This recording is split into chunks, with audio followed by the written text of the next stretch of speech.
Most people think saving $10,000 is just a bigger version of saving 1,000. It's not. Because before 10,000, money controls you. After 10,000, you finally start controlling money. Here's the part nobody explains. They just say save more and move on. But something psychological changes when you cross that number. Before $10,000, every unexpected expense feels like an emergency. A flat tire feels like a crisis. A medical bill feels like panic. Even a small mistake feels expensive. That constant pressure keeps people stuck. According to the Federal Reserve, nearly 40% of Americans can't cover a $400 emergency without borrowing money. That's not because they're irresponsible. It's because they never built a real buffer. Now listen, $10,000 doesn't make you rich, but it does something more important.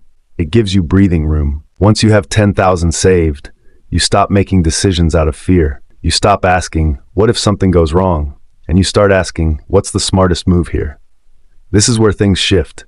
Before 10,000, people focus on income.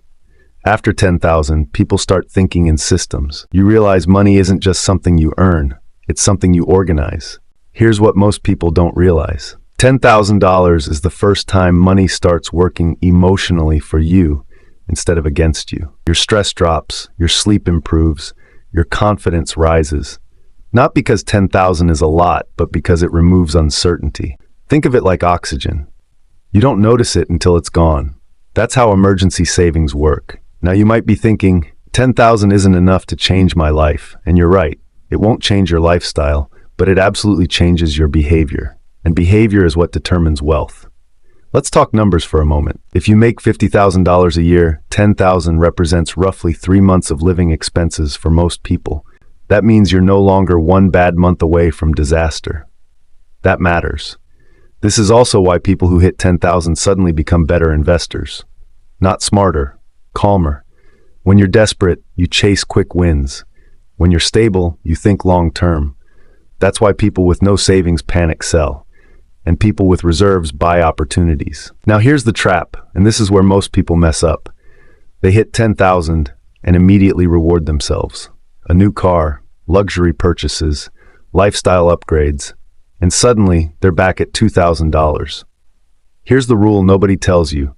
Your first 10,000 is not spending money. It's protection money. It exists to keep you from going backwards. Once you understand that, everything changes. Because $10,000 gives you options. You can leave a toxic job. You can take calculated risks. You can say no without fear. And that freedom is worth more than anything you could buy. This is why people who never reach 10,000 stay stuck in survival mode. They're always reacting, never planning. Saving $10,000 is the line between reacting and choosing. And once you cross it, your mindset upgrades permanently. So if you're still working toward your first 10,000, don't rush it. Respect it. Build it slowly. Protect it fiercely. Because that number isn't just money. It's the moment your financial life stops feeling fragile. And if you're already there, your next job is simple. Don't break the foundation you just built. This is how real wealth starts. Quietly, calmly, without anyone noticing, except you.